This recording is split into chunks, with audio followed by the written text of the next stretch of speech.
Speaker, July 28th, 2005, the House of Representatives, 1 month from now, will be the 3-year anniversary of the House Republican Congress passing their energy bill.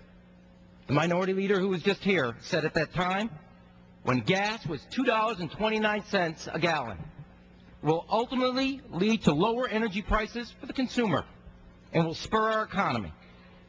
President Bush, when it was signed, I'm confident that one day the Americans will look back on this bill as a vital step toward a more secure and more prosperous nation that is less dependent on foreign sources of energy. We've had 3 years of your energy policy.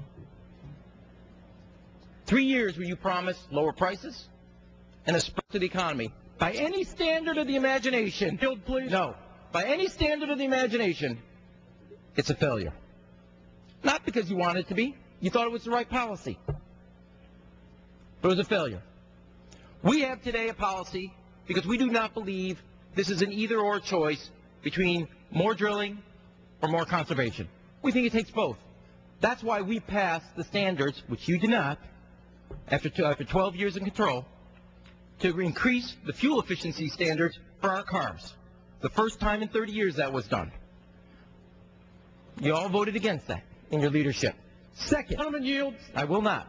Second, when it comes to drilling, we do believe, as it relates to the oil and gas companies who are having record profits, use it or lose it. We gave you 68 million acres of public land. And I have 3 children, 11, 9, and 8. My middle one, she loves chocolate. Really loves chocolate. But we have a rule in the house.